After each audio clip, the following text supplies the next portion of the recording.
నమస్తే. ఇన్నాళ్ళు నన్ను సపోర్ట్ చేస్తూ, ఎంకరేజ్ చేస్తూ మీ ప్రేమని నాకు అందిస్తున్న ప్రతి ఒక్కరికి కృతజ్ఞతలు. అలాగే ఈ వీడియో కూడా ఖచ్చితంగా మీకు ఉపయోగపడుతుంది. లైక్, షేర్ అండ్ సబ్స్క్రైబ్ చేసి మీ సపోర్ట్‌ని నాకు అందించండి. అలాగే ఈ వీడియో పట్ల మీకున్న అభిప్రాయాన్ని కామెంట్ సెక్షన్‌లో కామెంట్ చేసి తెలియజేయండి. ఇప్పుడు వీడియోని చూద్దాం. నమస్తే. Welcome to our channel. నేను కుప్పా పద్మిని. ప్రస్తుతంతో పాటు ప్రముఖ ఆధ్యాత్మికవేత్త, నారీసేన ఫౌండర్, దత్త ఉపాసకురాలు శ్రీమతి లతా దత్త గారు మనతో పాటు ఉన్నారు. మాట్లాడదాం. నమస్తే అక్క. జై గురుదత్త. శ్రీ గురుదత్త అక్క. అక్క, అకాల మరణం అనేది నిజంగా చాలా చాలా దయనీయమైనటువంటి పరిస్థితి. అది డెఫినెట్ గా ఎవరికి అకాల మరణం అనేది రాకూడదు. కానీ అది చిన్న వయసులో చనిపోతే చాలా బాధాకరం. అది మనం లాస్య అనే ఒక ఎమ్మెల్యే ఈ రోజు ఆ సంఘటన అందరికి కూడా బాధ అనిపిస్తోంది. పొద్దున్న నుంచి టీవీలో ప్రతి చోట కూడా ఆ అమ్మాయి డిస్కషన్ వస్తుంది. ఎగ్జాక్ట్లీ, ఆవిడ చనిపోవటం ఇట్లా చాలా జరుగుతుంటాయి అకాల మరణాలు. చిన్న చిన్న పిల్లలు, అది మగపిల్లలు అయితే బైక్ రైడింగ్కి వెళ్ళిపోవటము, ఫాస్ట్ గా డ్రైవ్ చేయడము, చనిపోవటం ఇట్లాంటివి జరుగుతూ ఉంటాయి. ఏ తల్లికి అట్లాంటి కడుపుకోత రాకుండా ఉండాలి. అసలు అకాల మరణాలు జరుగుతున్నాయి. జాతకాలు చూపించినప్పుడు కూడా అపమృత్యు దోషం ఉంది అని చెప్తూ ఉంటారు. భయం వేస్తుంది. మరి అట్లాంటి పరిస్థితుల్లో నుంచి బయటపడాలి అంటే ఏం చేయాల్సి ఉంటుంది అక్క? చాలా చక్కటి ప్రశ్న పద్మిని. అందరికి కూడా ఈ రోజు పొద్దున్న నుంచి అవే వార్తలు. మృత్యు వెంటాడి వెంటాడి చంపింది ఆ అమ్మాయిని అని అంటున్నారు అందరూ. ఎందుకు అని అంటే ఇది 3వ సారి జరిగిందట అమ్మాయిని. ముందు లిఫ్ట్ లో ఇరుక్కుపోయిందట 3 గంటలు. తర్వాత యాక్సిడెంట్ అయ్యి కోలుకుంటుంది. మొన్న ఈ మధ్య ఎక్కడో నల్గొండలో సభ జరిగినప్పుడు ఇలా జరిగింది. యాక్సిడెంట్ జరిగింది. కోలుకోక ముందే మళ్ళీ ఇది జరిగింది. పోయిన సంవత్సరం ఇదే నెలలో వాళ్ళ నాన్నగారు కూడా చనిపోయారు.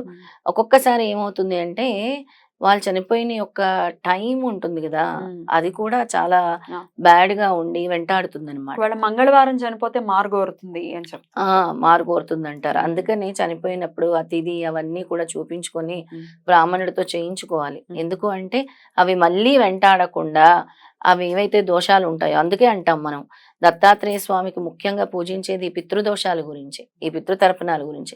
ఎందుకంటే ఆ సమయంలో వాళ్ళు గనక అంటే వెళ్ళిపోకుండా ఉంటే, ఇంకా ఆత్మ గనక వెళ్ళిపోకుండా ఉంటే ఆ 11 రోజుల్లో వాళ్ళు చేసిన కార్యక్రమాలు అవ్వచ్చు, క్రతువులు అవ్వచ్చు, ఏదైతే ఉందో అది వెళ్ళిపోకుండా మధ్యలో ఆగిపోతుంది అనుకో, ఇలాంటి దోషాలన్నీ కూడా వస్తాయి పద్మిని. అప్పుడు మాత్రం ఖచ్చితంగా దత్తాత్రేయ స్వామినే ఆరాధించాలి వీళ్ళు. ఇక ఈ యాక్సిడెంట్స్ జరుగుతున్నాయి అని అంటే మెయిన్ గా కుజుడు ఒక కారణం. అది ఇండికేషన్ లా కూడా చూసుకోవచ్చా? తరచుగా యాక్సిడెంట్స్ జరగటం పితృదోషాలనే, యాన్సెస్టర్స్ పితృదోషాలు ఇవే మెయిన్. దీన్ని ఒక సిగ్నల్ లాగా మనం అనుకోవాలి. ఇది ఎందుకు ఇలా జరుగుతుంది అని, అసలు ఎందుకు ఇలా జరుగుతుంది? 1వ సారి జరిగింది, 2వ సారి జరిగింది, భగవంతుడు ఏదో చెప్తున్నాడు మనకి, ఏదో సూచన ఇస్తున్నాడు, దీని నుంచి మనం బయటపడడానికి ఒక అవకాశం ఇస్తున్నాడేమో స్వామి అని. అంటే డెస్టినీ ఎవరు మార్చలేరు, కర్మని ఎవరు మార్చలేరు, కానీ కర్మని తగ్గించగలమని భగవంతుడు చెప్తున్నాడు. అందుకే ఎప్పుడూ చెప్తూ ఉంటాము, ఆపరేషన్ తో అయ్యేది మాత్రతో పోతూ ఉంటుంది. అలా పోవాలి అని అంటే ఎట్లా గురువుని ఎలా ఆరాధించాలంటారు? అలా ముఖ్యంగా ఏం చేయాలంటే గురువు నామస్మరణ చేస్తూ ఉండాలి. కలియుగంలో స్వామి చాలా సింపుల్ గా ఇచ్చారు పద్మిని అందరికీ కూడా. ఏమని, మీరు హోమాలు చేయక్కర్లేదు, యజ్ఞాలు చేయక్కర్లేదు, మంత్రాలు చదవక్కర్లేదు, నామస్మరణ చేయండి. ఒకటే నామాన్ని పట్టుకోండి. ఏమీ రాలేదు, దత్త దత్త దత్త. ముఖ్యంగా దత్తుడిని ఎందుకు పట్టుకోమన్నానంటే ఆయన ఆది గురువుని పట్టుకుంటే సమస్త దోషాలు హరిస్తాయి, 3,000,000 దేవతలు సంతోషిస్తారు. తర్వాత దత్త నామస్మరణ వల్ల మనకుండే అపమృత్యు భయాలు, ఏవైతే మృత్యు దోషాలు, మృత్యు భయాలు ఉంటాయో అవి తొలగిపోతూ ఉంటాయి. అలాగే దత్త నామస్మరణ నిత్యం చేయండి అని అందుకే చెప్తాను. దత్త స్తవం చదవండి. దత్త స్తవంలో ఎంత మీనింగ్ ఉంది పద్మిని. అన్ని రోగాల నుంచి బయటపడతాం, అన్ని ఆపదల నుంచి బయటపడతాం. అలాగే సిద్ధమంగళ స్తోత్రము, అక్కడ మీరు చదివారంటే భగవంతుడు వచ్చి కాపాడతాడు అంతే. శ్రీపాద అని పిలవండి ఆర్తితో, వచ్చి భగవంతుడు కాపాడకపోతే అడగండి. అలా ఎంతో మంది ప్రాణాలు అంటే చివరి క్షణం వరకు వెళ్ళి కూడా తిరిగి వచ్చారు మనం చేస్తున్న ఈ పారాయణాల వల్ల. సిద్ధమంగళ స్తోత్రం పారాయణ వల్ల చూస్తున్నావు కదా పద్మిని, గ్రూపుల్లో కూడా ఒక్కోసారి చాలా పెద్దవాళ్ళ క్రిటికల్ కండిషన్స్ లో వాళ్ళు మన గ్రూపుల్లో ఇద్దరు, ఒక చిన్న పాప, ఒక అతను, ఎలా ఉన్నారక్క? బ్రతికారు, బాగున్నారు, ఆపద నుంచి బయటపడ్డారు ఆ దత్తుడి దయ వల్ల. అంటే మన చెవిన పడి మన వరకు వచ్చింది ఇన్ఫర్మేషన్ అంటే ఏదో ఒక విధంగా దత్తుడు కాపాడుతున్నాడు. మనకి ఏదో ఒక రకంగా మెసేజ్ అందలేదు అని అంటే అది మనం ఇంకా అది మన చేతుల్లో లేదు. ఎందుకంటే మన వరకు చేరింది అంటే దైవానుగ్రహం ఉంది, మనం పారాయణం చేపిస్తాము వాళ్ళకి అని. అది కూడా వాళ్ళ లక్ గానే మనం అనుకోవాలి, భగవత్ అనుగ్రహంగా అనుకోవాలి. అందుకే ఎప్పుడు కూడా భగవత్ అనుగ్రహం పొందాలి అని అనుకోవాలి. ముఖ్యంగా కారుల్లో ప్రయాణించే వాళ్ళ పద్మిని చాలా మంది కూడా ముందు దేవుడి బొమ్మ పెట్టుకోరు, విఘ్నేశ్వరుడిని పెట్టుకోవాలి. ఎందుకు అంటే ఇలాంటి విఘ్నాలు ఆపదలు నుంచి కాపాడేది విఘ్నేశ్వరుడు. ఆయన ఇలా రక్షణ కోరుతారనమాట. తర్వాత క్రిస్టల్ అని ఉంటుంది. Crystal cone shape, triangle shape లో ఉంటుంది క్రిస్టల్. అది కూడా పెట్టుకోవాలి కార్లో. అది కూడా చాలా పాజిటివ్ ఎనర్జీ ఇస్తుంది. అంటే త్రుటిలో తప్పిస్తుంది అనమాట. It will give a change. ఇలా త్రుటిలో అలా జరగాల్సింది ఇలా తప్పిస్తుంది. ఇక మనము సంవత్సరానికి ఒకసారి పూజలు చేస్తూ ఉంటాం, వాహన పూజలు అని చేస్తూ ఉంటాం. విజయదశమికి అలాగా.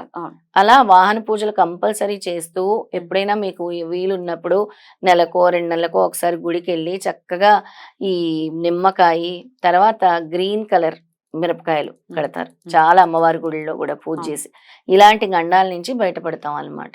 అలాంటివి తప్పకుండా చేయించుకోవాలని చెప్తాను. ఎందుకు అంటే భగవత్ రక్షణ, ఒక నమస్కారం కూడా మిమ్మల్ని కాపాడుతుందని ఊరికే చెప్పను. ఇక ఇలాంటివి జరిగేటప్పుడు ముఖ్యంగా గురువుని పట్టుకోవడంతో పాటు మహామృత్యుంజయ మంత్రం గనక ఎవరైనా పఠించినా, ఎవరైనా హోమం చేసినా కూడా ఈ ఆపదల నుంచి బయటపడతారు. మహామృత్యుంజయ మంత్రం అందరికీ తెలిసినటువంటిది. ఎందుకు అని అంటే మనకి స్వామి సిగ్నల్ ఇస్తున్నారు, ఒకటోసారి రెండోసారి అంటే నీకు తెలుస్తుంది ఎందుకు ఇలా జరుగుతుంది అని. దాన్నే మనము అలర్ట్ గా భావించి భగవత్ పాదాలు పట్టుకొని మహామృత్యుంజయ మంత్రం కానీ నిత్యం జపించటం కానీ, ఇంట్లో దీపం వెలిగించుకొని లేదా హోమం చేసుకునే స్తోమత లేకపోతే దీపం పెట్టుకొని ప్రతిరోజు మహామృత్యుంజయ మంత్రం చదువుకోండి 21 సార్లు. ఆ ఆపదల నుంచి బయటపడతారు.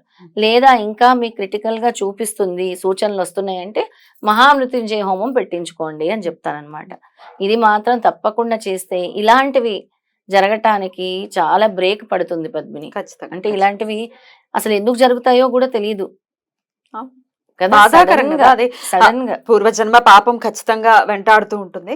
అయితే ఇట్లాంటి యాక్సిడెంట్స్ ని సూచించేది మాత్రం జన్మలో కుజుడు ఎలా ఉన్నాడు మన జన్మ చాట్ లో అనేది కూడా చూస్తూ. అవును, మెయిన్ గా కుజుడు, శని. కుజుడు ప్లేస్ చూస్తారు జన్మ జాతకంలో, శనిని కూడా చూస్తారు ఒక్కోసారి. ఎక్కువ ఇలాంటివి జరిగేవి గురువు అనుగ్రహం ఉంటే ఇలాంటివి జరగవు. గురువు అనుగ్రహం వరకు ఆపేస్తూ ఉంటాయి. గురువు అసలు అడ్డు పడిపోతాడు గురుదేవుడు మాత్రం. ఇంకా మనం చాలా చోట్ల చూస్తూ ఉంటాం పద్మిని, 11వ రోజుకి వెళ్ళొచ్చి చనిపోతూ ఉంటారు. చూస్తున్నాం కదా, చాలా మనం ఇన్సిడెంట్స్ వింటాం. అక్కడ 11th డే జరిగింది, వెళ్ళారు, వెళ్ళొచ్చి తిరిగి వస్తున్నప్పుడు ఇలా జరిగింది, ఆ ఇంట్లో డెత్ జరిగింది, మళ్ళీ నెల తిరక్క ముందే ఇలా జరిగింది అని వింటూ ఉంటాం. ఇవన్నీ కూడా జాగ్రత్తగా మీరు సరిచూసుకోవాలి. ఆ చనిపోయిన తిథి నక్షత్రము వాళ్ళకి సరిగ్గా మీరు నిర్వహించారా లేదా, కార్యక్రమాలు ఏమైనా దోషం ఉందా అడిగి తెలుసుకొని ఆ దోషాన్ని నివారణ చేసుకోవాలి. ఇది ఒక అలర్ట్ గా చెప్తున్నాను అందరికి కూడా, తెలియదు కదా అందరికి. అందుకే వీళ్ళ కోసం ప్రత్యేకంగా ఇది చెప్పాలి. అలాగే గురువు అనుగ్రహం పొందాలి. వీళ్ళు దత్తాత్రేయుని పట్టుకుంటే ఇలాంటి దోషాల నుంచి బయటపడతారు అని చెప్పడానికి ఈ రోజు మనం ప్రత్యేకంగా ఈ ఎపిసోడ్ చేయడం జరుగుతుంది. నమః. ఓం క్లీం క్లీం, ఓం క్లీం దత్తాత్రేయాయ నమః అనుకోండి. సర్వ ఆపదల నుంచి కూడా స్వామి రక్షిస్తారు. అలా రక్షించాలని మనస్ఫూర్తిగా కోరుకుంటూ థ్యాంక్ యూ సో మచ్ అక్క. నమస్తే. నమస్తే. జై గురుదత్త. శ్రీ గురుదత్త.